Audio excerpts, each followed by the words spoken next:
there is maybe an alternative view that Jerome Powell kind of keeps his foot down, that they've been essentially trying to like destroy the offshore dollar market, raise interest rates at a miraculous pace in order to kill off everybody else, like economically. Whereas, the war with Russia and like everything else is more of like an energy specific war. So the US is pulling the lever of the monetary policy while everybody else is pulling the lever of like the energy, right? And at the end of the day, like energy is probably going to win.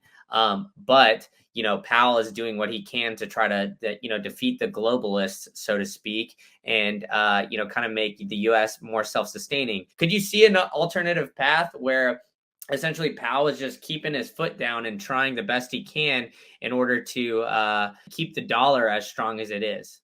Bing bong. I'm back with another edition of the State of Bitcoin podcast, where I've got a very special guest, my former co-founder who got shit canned from Green Candle, the Wayfaring Bitcoiner. Wayfaring, man, how you doing today, man? I'm great. How are you? I'm good, dude. I'm good. All right, dude. Let's hop right in. Let's dive right in. We'll talk about how you got shit canned from Green Candle a little bit later, but let's dive right into the jobs data, dude. There's been a lot of reports out there that have come in with the jobs numbers extremely high. Just overall, like kind of macro environment, right? We've seen the Fed consistently raise interest rates to, at an all-time high pace. Interest rates are just skyrocketing. Jerome Powell has said higher for longer. And it's affecting the jobs allegedly, but not on paper. So what do you think of all these job reports? The CPI is coming out tomorrow. We're recording this on the 11th. So just like overall view of the data that's being reported out now by, our wonderful government here in the United States. Yeah, I don't know if you can see the hat. It says "End the Fed." I don't know what kind of video quality you have over there, but yeah, I got the "End the Fed" hat on. I've been wearing it around. I've actually gotten a lot of like nods of approval. I've only had one person tell me that they like the hat, but I see a lot of people read it and then give me the nod. So I think a lot of us are on the same page with this. When it comes to the job numbers, I think most of the job numbers are fake. I don't think that a lot of these companies are actually hiring people. I think just in my experience on the job market, it's been a lot of like apply to a bunch of jobs, immediately get denials. And so a lot of them, I'm wondering if they're even real or if they're strictly internal hires. I don't think a lot of companies right now are hiring people, especially not like higher paid positions. And I'm not talking super high paid. Like I could probably walk down the street to any retail outlet and get like a job working as like a salesperson or something. But yeah, I don't think that a lot of the higher paid positions are actually being filled. I think that these companies are just posting them to post them. Yeah, no, I agree with you 100% as well. But I want to get to the data here later, but I kind of want to present my theory to you and see if you, maybe agree or disagree or what. But I think, exactly like you're saying, the lower paying jobs, maybe entry level jobs, are still hiring. Maybe they'll get somebody fresh out of college that they could pay for, half the price as somebody who's maybe middle, 5 to 10 years experience, maybe not exactly C-suite level. And then, the C-suite level guys are always going to be okay because, there's always going to be a need. But that middle, kind of like the millennial generation that both of us are in, are the ones that are getting screwed. And I think that's where, we're seeing a lot of layoffs for, anecdotally, my friends and other people as well that I know that are getting, laid off in their companies, and they're having a difficult time trying to find another job. So, do you kind of feel that same way where it's like, maybe the middle guy that's here getting screwed? Yeah. And the problem too is that we had, a decade of it being very easy to get a well-paying job. And so we set our lives up around, like I know a little bit about your personal situation and my personal situation. Like I bought a house in January and then got laid off a few months afterwards. So like we've set our lives up around the idea that, oh, even if I lose my job, I should be able to find one. Like I'm a skilled worker. I've had no problem getting jobs in the past. So we set our lives up around the idea that we should just be able to, get jobs pretty quickly. But but it turns out that's not necessarily the case. So yeah, like how many people our age are in that position? And you're saying entry level positions.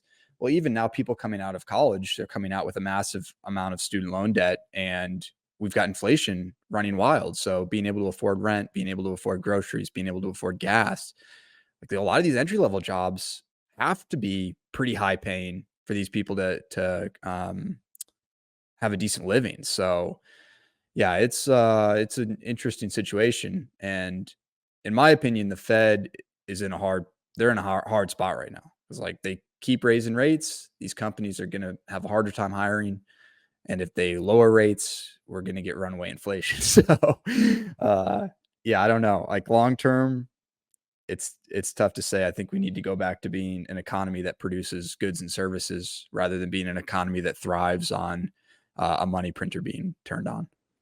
Yeah, exactly. And kind of how we started this green candle. I'll throw it back a little bit. Was a lot of on our like data analysis side, right? We were like looking at Fed data. We were looking at companies' financials. We were looking at Bitcoin specific kind of data as well. But one thing that I've learned in my entire time of being like I guess around the data field is that if you want to find something in this data, you most likely can, and data can be very easily manipulated, and the story behind the data is more valuable than maybe the data itself. So I guess when the Fed and like all of these the government officials kind of get in front of people and tell everybody that everything's okay, and they're presenting these numbers, it seems like maybe it's just the echo chamber of Bitcoin Twitter or whatnot, but it seems like everybody's starting to realize like, all right, these numbers are full of shit, and that's basically where we're at. So, one, like, why do you think that they keep manipulating these numbers? And two, do you think that, I guess, people are starting to wake up, or do you still think that, it's maybe just the echo chamber of Bitcoin Twitter that has kind of taught us, like, hey, don't really don't trust but verify, right? Yeah, I think well, people are gonna like you can only lie to them about so many things, right? Like when they're seeing things with their own eyes and then you're on TV telling them that it's the exact opposite, they start to wake up, whether you're into Bitcoin or not. Like a lot of my close friends here have no idea that I'm in Bitcoin at all. I've kind of stopped telling people just because I think we're getting to that point in the timeline where you need to safeguard everything that you have from every potential threat. And so I don't. There's a lot of people that have no idea that I'm into Bitcoin here, and they all they do is talk about inflation and they talk about how the job numbers are bullshit. And so yeah, I think people are waking up to it. Why they're trying to do this on TV? I mean, they're just trying to control a narrative. Uh, I think they're getting a little arrogant with what they can get away with, and they obviously have no problem. Look, they're either completely incompetent and they believe the things that they're saying on TV, or they're complete liars. Either way, it's a nightmare scenario for the U.S. and our economy. So, like, you get to pick: are they incompetent or are they liars? To be honest, I think that they're liars. If you really want my honest opinion Yeah. on all of it, I think that they're a lot smarter than the people put out to be, and that they put a lot of thought into every word that they say when they go out in front of people. And sure, like I think maybe it's a little tough, and they're not reading off the script, but I think that they've been lying to us for a long time, and that now it's just even more evident with things like Twitter, now X, or whatever you want to call it, like social media, the clips just always floating and circulating around. Like more people are paying attention. And I think, more people are just noticing from like gas prices and everything else too. So, as far as I guess the overall consumer goes, is there something that I guess like really like a statistic out there that really seems to worry you? Because, I look at, I'll just list off a few, right? Credit card debt at a near all-time high, personal savings at near or at an all-time low, student loan payments about to start opening up, right? And then we got, this other war, like not only Ukraine, Russia, but the Israeli war going on over there as well, which is add another layer to all of this. So, as far as the consumer goes, it seems like Walmart reported a very low consumer spending report just recently. So, it seems like everybody on the FinTwit side of things is like the consumers all fine and dandy because, everybody's got a high paying job. These job numbers are fine and everything like that. But, on the Bitcoin side of things, everything's like about to burn, and we're about to have World War III. So where do you kind of lie in this scale? And let's hear it. Well, on Twitter, I'm a toxic maxi, so I don't follow any of these. I follow very few of these FinTwit accounts, so I don't get the other half of it. So yeah, in my opinion, Rome is burning. Danger. Yeah, I don't know. Like you were saying, credit card debt, is it an all-time high, or it's like the highest it's been since 2001 or something? Yeah. Um, Personal savings are way down. Repossessions are way up. I follow the auto industry pretty closely for a number of reasons. Um, I know that a lot of these used car retailers are basically going out of business. I know I've kind of heard some rumblings that CarMax is in trouble. So Carvana's been laying people off left and right. A number of the major ones across the country have completely shut down operations. So it's I don't know what people are going to do, especially going into the holiday season. Like it's going to get pretty rough, man. Like going into winter and people can't afford the things that they need. Um, I could see things getting pretty rough pretty quickly. So, my advice to everybody is prepare yourself as best as possible. Um, I don't want to be doom and gloom, but I don't see how you turn this around other than turning the money printers back on. And then when it comes to global affairs, like that to me just tells me that they're kind of prepping to turn the money printers back on kind of under the guise of that. Uh, but in reality, it's because there's a lot of trouble domestically too, that they've just kind of been lying about. But yeah, I don't know. I don't know. I like to say I don't know too many people, but I'm kind of in an echo chamber even personally. Just that happens because of the people that you tend to hang around with. They typically have shared interests. So I don't know many people that haven't woken up to this. But we'll see. You still have people like Paul Krugman, right, on Twitter that are tweeting like, "Oh, inflation's under control. We defeated it." It's like, yeah, but if you remove rents, remove, gas, remove energy. What is it? Remove energy, food, and and shelter. Then it's under control. It's like, Everything you need to live, basically, right? yeah, Yeah. I mean, and you walk out of your house at this point and you're spending $100, it seems like, right? I mean, with gas the way it is, food as expensive as it is, I mean, it's just like it's insane. But I hear you. I think like average person, at least that I'm hanging out with too, is waking up. Oh, fuck you, Theory. I don't know how to respond to that. Whoops. we have a third wheel here. Yeah, I know. But yeah, I kind of went around like the beach, and maybe I'll release these videos, sometime later. But went around the beach and I asked people, what is inflation and what is money? And majority of people that I asked had no idea like what inflation is caused by, and they couldn't really answer what money is, other than some of them got like the medium of exchange, some sort of like aspect of that. But the inflation answers, most of them are like, I don't know, we aren't taught that in school and other things. So I think people are maybe waking up to the fact that, things are a little bit more, I guess, like more expensive just because they're seeing less money in their bank account. But I don't know if they're really questioning why. But back to kind of a similar, or to a point that you made there about like the money printer. I've recently had Tom Luongo on the Macro Insights podcast, so shameless plug here. If you listen to this one and you want a little bit more of the macro, I get some non-Bitcoiners that kind of give that lens. But his theory is like based Tom Luongo's, or that they've essentially tried to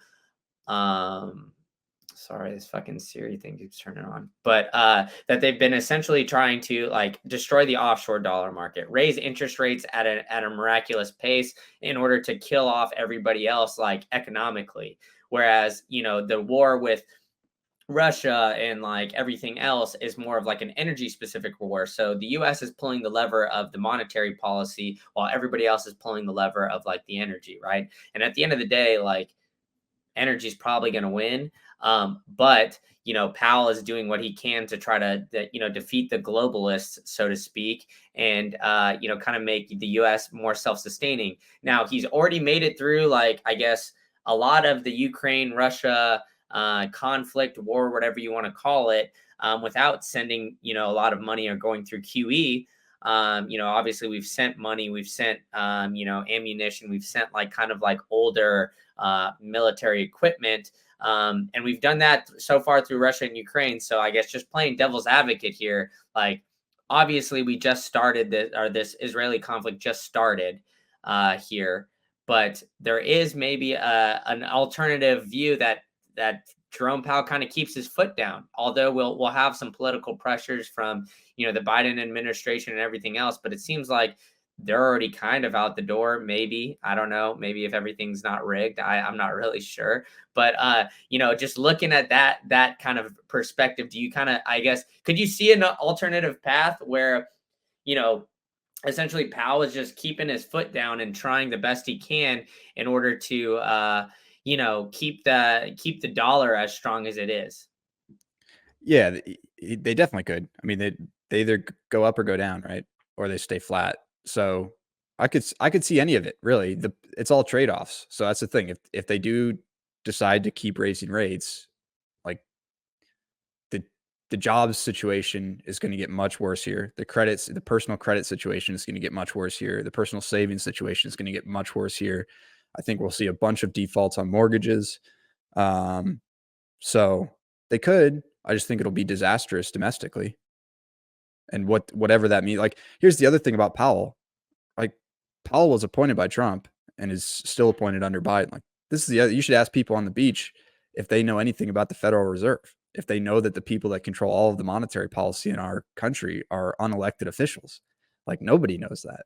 So they could. I don't know. I just think it'd be disastrous. And yeah, we'll see. And like the other thing is, what does Powell care if Powell gets kicked out tomorrow? Well, like, what does he care? The dude's like a billionaire, right? So I don't know, man. I think he like really thinks about his reputation and he wants to go and like kind of be this Volcker kind of character that people look back to and say like he was a great quality chairman. I think he has kind of a big ego in that aspect of things.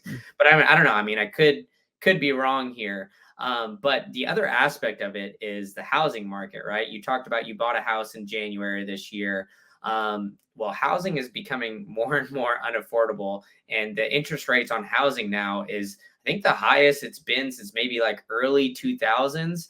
I put out a tweet. Yeah. So the 30-year mortgage now, the average rate is above 8%. Whereas, like, I don't know, I got my house. I've talked about this a couple of times. September 2020, my interest rate's under 3. So, and like, I think 60% of mortgages are either at 3% or under, or maybe it's 4. But either way, majority of your payment, for those who don't know, is mostly your interest payment, right? I mean, you have the very little to principal, then you have the interest, insurance, whether you have PMI or not, all the taxes, all those other kind of things.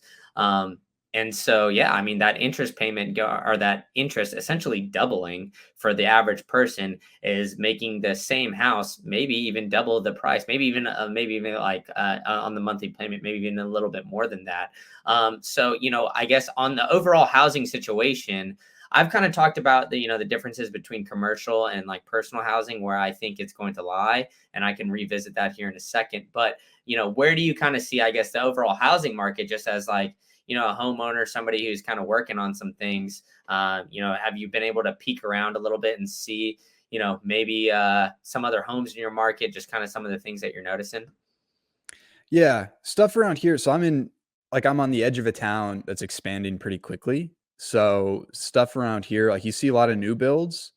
Um, I've just following like semi closely in my direct area. The new builds are ridiculously expensive and they sit on the market. They don't move. Whereas the older houses, which is like I bought a house that was built in the 70s. It's required a lot of work. I've done a lot of the work on my own, just because like you can't afford to pay people to do it because it's the prices now that people are asking because material prices have gone through the roof is just nuts. And I feel confident that I could do at least as good of a job as some of these people. So I've just been doing a lot of it on my own. So a lot of the older houses get scooped up pretty quickly, at prices that I think are reasonable for what they are. I've walked around a few, gone to a few open houses, and I think they're reasonable. I was fortunate. I found my house through a wholesaler, so I got a very good price on it. But I still had to get a mortgage, and the mortgage rates, like you were saying, are much higher than they were a few years ago. But the alternative, Brandon, is to be in an apartment where your rent is guaranteed to go up every year now. I mean, I've never met anybody who's had a rent go down ever. So, yeah, like the alternative is you just stay stuck in a rent cycle where you're paying somebody else's mortgage, and it's ever increasing. And how many people like built luxury apartments over the last 3 years? Uh, like who knows what their lending deal was, and if they had like an adjustable rate, like lending deal, then of course like your rent could go up a lot every year. So uh, it's tough around here. I've been very I'm not surprised, but I've been happy to see like a lot of the houses I'm seeing around here are selling for about what I'd say they're worth, except for the new builds. The new builds are ridiculously expensive and in my opinion just aren't worth it based on what I've seen. Yeah, so I mean, my kind of theory on housing is that, the overall like I guess personal like single family homes, maybe like even 1 to 4 units, they'll be okay. They'll kind of stay steady as you've kind of said, right? I mean, unless it's like a new build where, somebody is kind of under on materials, right? We saw the lumber, like all those kind of materials just skyrocket in 2020. Where I think is going to be a huge issue is commercial real estate, as you kind of mentioned, right? People building luxury apartments now where they need, they're on a variable rate. So a lot of these commercial buildings, they're like kind of similar to the Canadian housing market. And I know like I had an episode with Joey and Mark Heftovich a couple weeks ago, or maybe like a couple months ago at this point. But essentially they have like a variable rate either on a 5 or 10 year term, usually on that 5 year term, and those things fluctuate, right? So the rates that these big commercial buildings have are probably going to go up here pretty soon, and they get valued by two things: by the occupancy and their overall rent flow. And so the banks, if these apartment buildings are starting to, I guess having to lower rent in order to attract more people to move in, and are, essentially under, what their overall payments are every week. Uh, obviously that building is going to go devalue, and that overall loan is either going to get flipped. And if somebody can't afford that, like a mom and pop maybe, or maybe a smaller commercial real estate investing firm, those buildings are going to get scooped up by BlackRock. And not only that, it's not only the apartment buildings, but you got to think like commercial office buildings, right? I mean, we've seen people flock away from places like San Francisco, LA, New York, Chicago, into places like Nashville, Austin, Florida, and like some of these other states where, we're a little bit more open. And, not only that, did people flock there, these commercial buildings are still unoccupied. So we're seeing a lot of commercial buildings have 25 to 50% occupancy, and their rent had to be way low. So these companies that are renting these out got a good deal to rent out like a floor or whatever it is, but the building's essentially going to go under, and somebody's going to have to scoop up that building for pennies on the dollar. So, if somebody has a lot of money sitting around like BlackRock, you'll see them probably start to scoop up a lot of these buildings in the downtown areas. And that's what I think is going to be a big catalyst for this upcoming recession that everybody kind of foresees in the future. Just because, I mean, we need like as much as the Bitcoiners want to say that we can move out to the country and be like self-sustaining that way, as it stands right now, we still kind of need some of those big cities. And there's a lot of jobs in these areas, and if companies are like flocking out of these cities, some people are going to be left with empty hands. And I think it's going to kind of all fall back on the consumer. Yeah, it's a tough situation. One of the things I noticed in Nashville too when I was there was that people, like you said, all these people kind of flocked away from places like California and New York into Tennessee, especially the Nashville area. And I lived about 30 minutes outside of Nashville. So it was a decent ways away from the city, and the housing there was nuts because you had this huge influx of people. And of course, they're selling, a studio apartment in New York City and making $1 million and then coming to Nashville and buying a $250,000 house for $450,000 thinking, oh, I'm remote now. I've got a great paying job. Well, then that person gets laid off. So they bought a house for double what it was worth. Um, then they get laid off. They've got a great mortgage, but now they don't have any income, right? And now if they want to get out of that house, they're thinking, man, I need to sell this thing for $400,000. Well, that's a $250,000 house.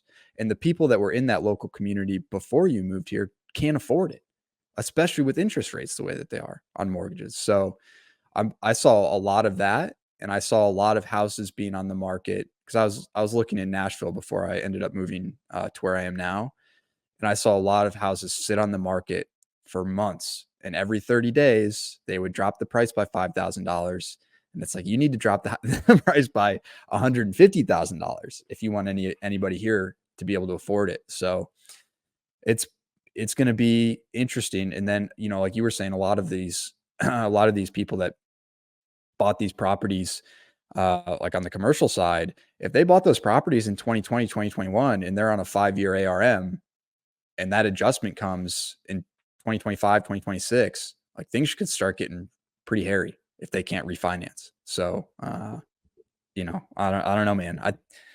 I'm pretty doom and gloom, but again, like I said, I only follow Bitcoiners on Twitter, so I might just be in an echo chamber. Yeah, and I mean, like, look, at the end of the day, like doom and gloom gets people kind of like interested and tuned in, but I do think that the Fed and everybody in charge is going to, as much as like people want to accelerate and get closer to a Bitcoin standard. I think the better path for, I guess, everybody involved is U.S. dollar kind of hold on as long as it can. Then we have kind of a transition, whether it's the BRICS currency, or if RFK is somehow able to back the dollar by hard assets, or somebody else along those lines, is able to do that. And we kind of have an in-between global reserve currency before getting to like maybe a Bitcoin standard, would be kind of like the best case scenario. Whereas, if we get immediately to a Bitcoin standard, or this current system fails, that's when, you're going to have to hunker down and make sure you have like, a freezer full of food, being very self-sustained and everything like that. And so, yeah, I mean, it seems like you're probably on the latter half of that, where you think, you got to hunker down, right? You're on mute. I'm muted, and I spilled coffee on myself. It's an absolute disaster. Unreal. I switched to French press. Nice. So I've been like just readjusting to drinking hot coffee. I was drinking cold coffee for the last, I don't know, 2 years or something. But anyways, yeah, And the other guys where they're like talking there, and Will Ferrell and Mark Wahlberg are just chatting back and forth, and Will Ferrell goes on the rant on how he was like if he was a 600-pound tuna, he would hunt Mark Wahlberg as a lion, and Mark Wahlberg at the end just stands there and just picks up the hot coffee, just dumps it on him. That's how I imagine him sitting there. Yeah, that's such a good movie. Now I've lost my. Oh, well, here's the thing, dude. I think even if we switch to some kind of international monetary standard, that should be absolutely terrifying to everybody, because the only way that they're going to be able to do it is to have it basically be like a CBDC. There's going to be, and then instead of the CB being the Federal Reserve, it's some international entity that you can't even get close to. So that should be terrifying. Even if we have that, you should have a freezer full of food, and you should be able to prepare. Like, you should know if you lose power for a week, like, how are you going to do things? Are you going to be, are you going to starve to death? Are your neighbors going to like raid your place? You should know all of these things. So I think, the faster you can figure that stuff out, the better, just because you never know how quickly things can collapse until they actually collapse. But yeah, I'm like, the Bitcoin standard is not going to happen as quickly as people want it to. Like, all these other things, a collapsing economy, they're forcing functions towards it. But how long did it take you to figure out? How long did it take me to figure out like how to get Bitcoin, how to get it into cold storage, how to set up a multi-sig system, how to run your own node? It takes, it's not like you can learn these things overnight. And then you certainly then you have to source the materials. Like, I need a signing device. You can make your own if you want, but then that's, there's a learning curve there. how do you set up your own node? Like, again, huge learning curve. You have to source materials to do it. So, yeah, the Bitcoin standard is a pretty far way away. And again, on Bitcoin Twitter, we tend to be in a bit of an echo chamber, and we think it's much closer just because we're only talking to other people that are already doing all of these things. You know, you talk to people outside of, like, I have a hard time talking to people about how it's better for you to pay with Cash App to a Square terminal because it's better for the merchant because they save 2.5% on a Visa fee. Because I think it's Cash App to Square terminals a 1% fee, and Visa is a 3.5 or 4% fee. Like, I have a hard time. I talk to merchants who have Square terminals, and I say, "What do you do to get people to use Cash App?" And they say, "Oh, what do you mean? There's a little Cash App thing there that they can scan." I was like, "No, what are you as a merchant doing to incentivize them to use Cash App instead of a Visa card?" And it's nothing. They're not doing anything, and they don't understand why they should. So if people aren't even thinking about that, then, like, we've got a long ways to go to get people onto Bitcoin.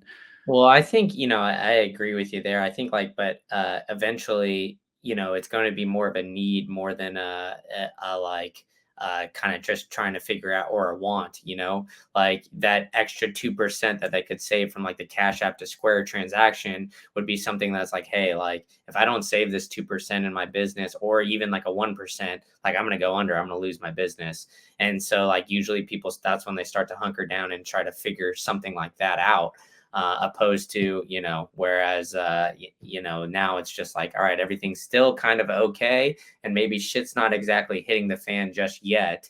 But we've been very doom and gloom on this episode, but I want to bring it back, maybe some more jolly things. But let's bring it to Bitcoin, right? I mean, we do have a lot of building going on. We do have a lot of kind of companies kind of popping up.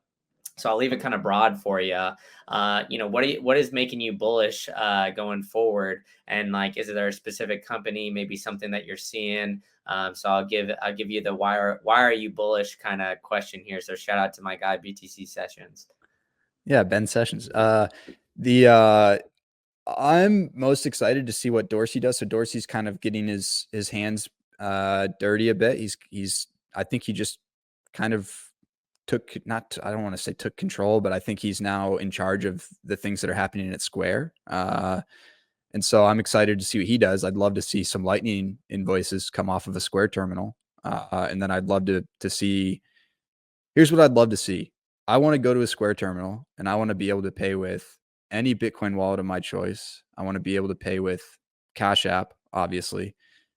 I'd also like to be able to pay with like Venmo, or I don't use Venmo, or Strike. Like, I'd like to be able to pay with any of these. Strike's a hard example because it's also a Bitcoin wallet or a Lightning wallet. But like, imagine Square Terminal issues a Lightning invoice, and then I wanted to pay with Venmo. Like, I could just scan the invoice, and it could take out of my cash, convert it to Bitcoin, send it over Lightning, land in the merchant's wallet, reconvert it to cash, and then it's like, we should be able to do this. Like, this is crazy. We've got the Lightning Network. It's an open monetary network. Every company should be able to implement this, and we should be able to have cross-platform payments.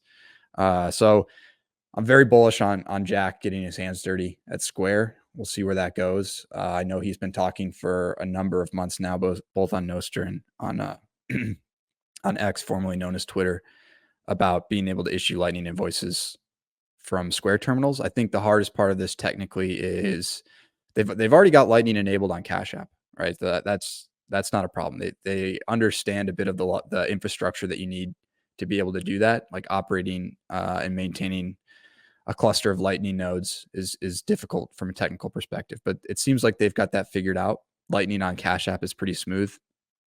So I'd like to see them start to get Square involved. So that's what's making me bullish. And then a lot of people don't know Block 2 also owns Tidal. So I'd love to be able to like pay an artist over Lightning directly on Tidal. Like, I'm listening to, Ye. I know you're a big Ye guy. I'm listening to Ye on Tidal. I'd like to be able to stream the guy some sats in real time. So let's see it, Jack. Let's get it going. Yeah, shout out, yay, my dog, dude. But yeah, I mean, it'll be yeah, it'll be interesting to see kind of how Dorsey, like, yeah, I mean, obviously he's been one of the bigger names in the Bitcoin space for some time, right? He's been funding a lot of things.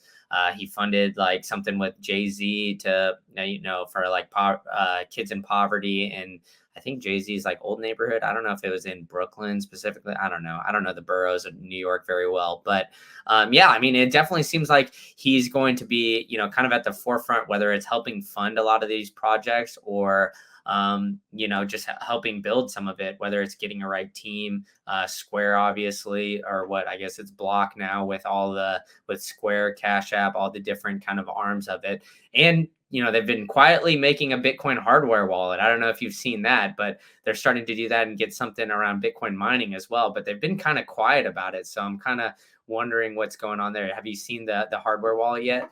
Yeah, they refused me early access. I signed up. They wouldn't let me do it. I think I know why, but they wouldn't let me do it. So I've seen it. It looks pretty nifty. Here's the thing. I don't care what these things look like. I just need them to be able to sign transactions. So like this new cold card, I like cold card. I've got a bunch of them, including some decoys that are just kind of laying around. But like there's a new one that's got a bunch of buttons and stuff on them. Like I don't think I really need this, but whatever. They're doing great. They're doing great stuff. So keep it up. Cold card. But here's one thing about Block. Like, so Block is Cash App, Square, Tidal, Spiral, and now their new hardware wallet is called BitKey. So they've got a bunch of and then they've got XYZ, or not XYZ, TBD. They've got a number of different entities, and they're all kind of doing different things. There's a great flow chart on from their last investors meeting that I encourage people to find. But the one thing that makes me a little hesitant about this is, remember, they came out pretty bullish on creating their own mining hardware too. And they wanted it all to be vertically integrated. I remember Jack had a series of tweets talking about how they wanted to do all of the silicon in-house, and they wanted to make a miner that could sit in your living room and it wouldn't be hot and loud. And then like maybe 2 months later, they announced that they were going to just get their silicon from Intel, and Intel's pulled the plug on that entire project. So, uh, that's one thing that kind of has me a little bit hesitant about Block's commitment to this stuff. And I think having Dorsey more involved personally in the company would be great, because there was also a back and forth. I don't know if you saw it or not, but our mutual friend Brian Harrington kind of called Jack out on Twitter. Jack had said something about, I think it was regarding Coinbase implementing Lightning. Man, I don't want to ruin it, but Brian called Jack out a bit and said, "Hey, you're not even issuing Lightning or on-chain invoices from Square terminals. Like, why don't you focus on this instead of calling out Brian Armstrong about Lightning or whatever it was?" And Jack responded and said, "Yeah, good point. We need to get that figured out." So I'm hoping that having Dorsey there in person, kind of leading the way, is going to help actually get some of these things done, because I think that's what you need. You need the person with the vision to actually make sure that you're driving towards it. A lot of these big companies, Block's a pretty big company, you run the risk of them getting to be basically like tech companies, where you've got project managers that are leading engineers, and they're not fully bought in to Bitcoin. Like, I think if you want to really be a Bitcoin company, you have to have, from the top down, you have to have Bitcoiners, like all the way from leadership down to your engineers. So hopefully Dorsey can make that happen at Square. I've seen at Cash App, it's happened with like a small set of people at Cash App, and they've got their own teams. So hopefully that can get going at Square too. And they can make some cool shit. Yeah, and I mean, if that were to happen, right? I mean, that would be probably make the biggest waves because I mean, Dorsey, Square, Block, that's like one of the bigger companies we got here, right? I mean, I guess in the Bitcoin space, it's one of the more, I would say, I guess, well-known normie kind of companies that, the average person has heard of Cash App before or has seen a Square terminal, has interacted with that. Maybe they don't know the inner workings of the entire company, but they're at least like, I mean, they've probably interacted with a Square terminal at least once or twice in their entire life. Maybe they've heard of Cash App because, I mean, obviously Venmo is probably the bigger name when it comes to sending money from person to person, but Cash App is definitely that number two. And so, I mean, I think that would be something that would make a lot of waves and have people kind of wake up to, it's another touch point, right? I mean, it takes, in my opinion, it takes like, what do they say, like 7 or 8 touch points for somebody to kind of get plugged in there. So I think, the more that people hear Bitcoin, hear people implement Bitcoin transactions, hear people implement Bitcoin functionality, the more people will kind of look into it. And so, I think that, I agree with Brian Harrington that Square definitely needs to do that. And it's been kind of like a long time coming. I don't know how easy it is. I feel like it should be fairly simple to upload the API and just kind of figure that out with like, either like Ibex Pay. I mean, even if they don't want to do it themselves, there's other companies out there that have, the ability and capability to be like that pay server, right? So, I mean, I feel like it shouldn't be too much to chew off. Well, I think they own a lot of their own infrastructure and they take a lot of pride in that. But they already have the LDK. Like I said, Lightning's already implemented on Cash App. It's a pretty smooth experience. I've used it a few times. Here's what you don't want though. You don't want to issue Lightning invoices and then tell your customers, oh, you need like this other app to be able to pay this thing. And then you give them a Bitcoin wallet app, right? Now you can already do it out of Cash App. So that's great. But what would be even better is if you could say like, hey, I want to pay you out of my cash. Like I want to do Lightning invoice instead of just like a Cash App invoice. And then I want to pay you out of my cash holdings, not my Bitcoin holdings. Or like you just want to give them as much choice as possible. So I pulled up my phone. I've got an entire little subfolder of like payment apps. Cash App, Venmo, Strike, Zelle. And then I've got a green wallet. I don't want 5 payment apps on my phone. I want a single payment app. And I want to be, if you want to use Venmo, you use Venmo. I want to use Cash App. I should be able to send you money from Cash App to Venmo. And the only way that we're going to be able to do that is by using some protocol that we both agree is a good protocol, a trustworthy protocol. We've got Lightning. Like we should be able to do this. This is insane. I shouldn't need 6 different payment apps on my phone. So this is what I want to see happen. And there's a bunch of people on Bitcoin Twitter that would say, oh, that's not true Bitcoin adoption. That's not true Lightning adoption because you're doing it for cash payments. Dude, get people as much off of the fiat system, as much off of the fiat rails as we can. And then just show them the usefulness of the protocol. You know me, you give me a hard time about this all the time. Like I'm a Bitcoin with a capital B. I'm a protocol guy. Like I like to think of it as email. Like if I wanted to send you an email and I'm on Gmail and you're on Proton, like we can still send each other emails. We don't both need a Gmail. We both don't need a Proton. Like we can choose whichever email server that we want and still use the email protocol. And I think if you pitched people Bitcoin that way, they'd be much more open to it. Because at the moment, we're pitching people Bitcoin as fiat sucks. And it does. I agree with that. But I just think we're pitching it to people the wrong way. And so to see people like Dorsey get more involved in this and to try to kind of use Bitcoin under the hood and Lightning under the hood is, I think, a better approach to mass adoption. Well, I mean, I think then you're not even really pitching Bitcoin at that point, right? You're pitching just like and Visa and MasterCard, like give this other, payment rail where it's cheaper. You don't need like the third party, right? I mean, that essentially, like, I mean, I get that. And I think that that's kind of like a good intermediary, maybe an in between kind of thing. But my problem is that we need it to be more efficient where like a normie has no idea what's going on in the background, because I mean, we've kind of had a lot of these conversations offline, but it's at the end of the day, if you ask the average person, even like half the business owners, probably even more than half, if you ask them like how much do you pay to Visa and MasterCard every single year, every time somebody swipes a transaction, like I would say probably 60-70% of business owners have no idea. And then 99% of people outside of Bitcoin probably have no idea. And the only people that do have an idea are probably the ones that work at Visa and MasterCard, and like see those transactions coming in.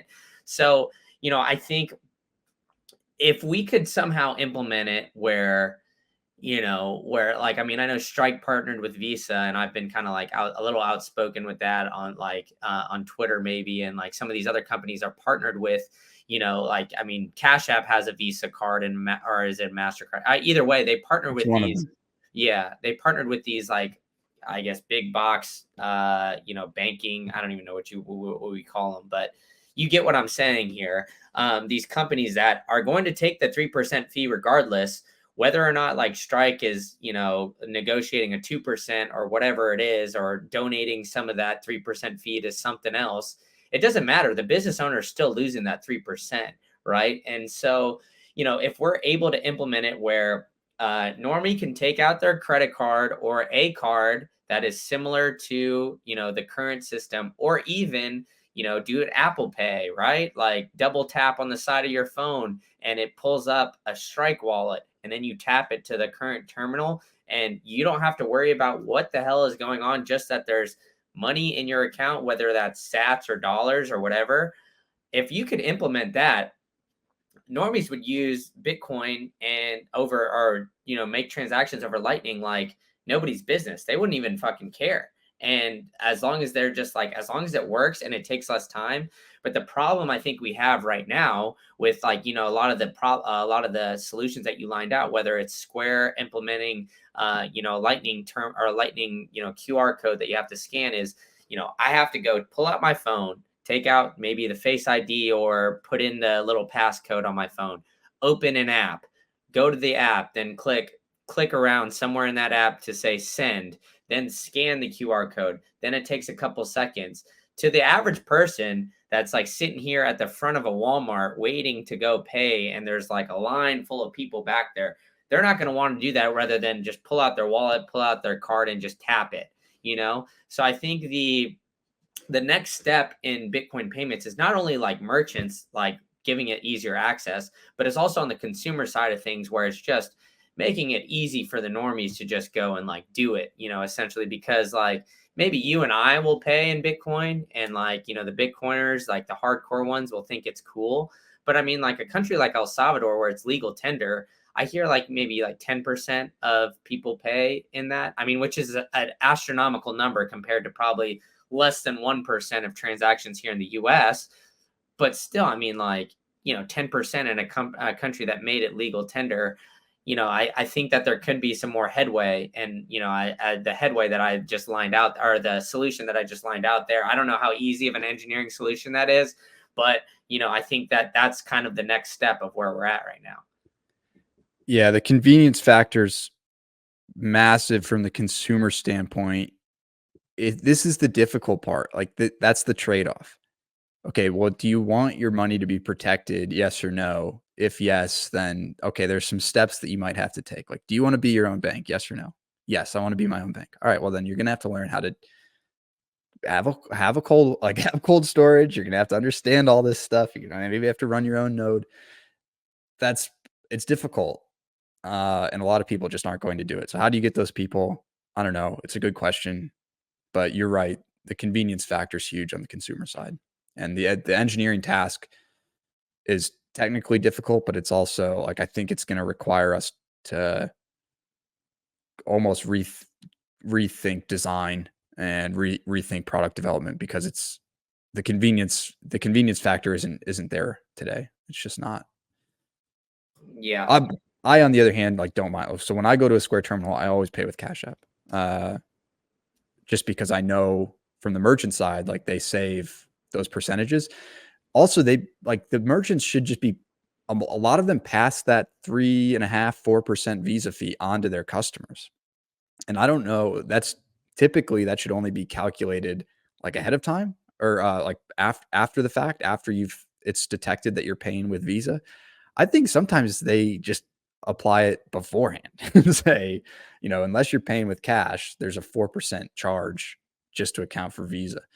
So I don't know. I have to go to some of my favorite spots here in town that have Square terminals and see if that's included ahead of the time, like even if I pay with Cash App. Well, I don't think it's like they're not going to itemize the receipt and say that. I think it just might be like something that's in the background that they. I think some have to. I think in certain states you have to itemize it, because I have receipts now that say it. Oh shit, he's got the receipts, dude. Yeah, yeah. It's I mean, my favorite Mexican place here in town is like it says there's first of all, there's signs like around the restaurant that say if you pay with a Visa card, we're gonna charge you a 4.5% fee. And then on the receipt it says it. But there's also I think there's like pretty strict rules here about what they have to put on the receipt. So like every tax that's charged is on the receipt, and they're separated. This like county tax, sales tax, like whatever. Every single tax is there. Yeah, I mean, I guess it's different from state to state because I don't think I've ever seen that. But I've also seen, I've seen like local spots say like if you pay for with cash, it's less, like that kind of thing, opposed to card and whatnot. But for all the hardcore Green Candle fans that have made it this far on this episode, we gotta revisit what we talked about at the beginning, how Wayfaring got shit canned from Green Candle, dude. So I don't know how deep you want to go into this. But what's next for Wayfaring? Because like where have you been? I don't know if you want to go deep into that or whatnot, but I'll leave it kind of open ended for you. And yeah, man, let's dive into it. Why Wayfaring gets shit canned, kicked to the curb, thrown off the ledge, like whatever you want to say, from Green Candle. Look, I started this company. Bullshit. I started this company. I built this company into what it is today. Brick by brick. I've constantly been a consultant to Brandon. Everything he does goes through me, except the stupid shit. He does that on his own.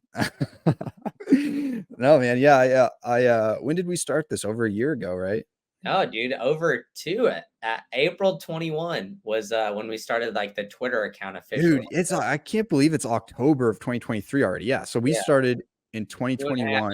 ago. Yeah. Yeah. Wow. So it was a long time ago. So we Yeah. started 2.5 years ago. Um, at the time, it was just a newsletter. We started messing around with some video stuff, and then it was basically a newsletter and spaces, right? That was it.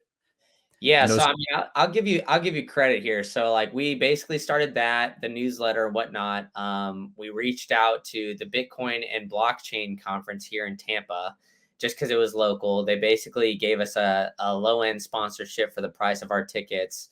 We went there. That was kind of our first like video content thing, where we were kind of doing that around the conference.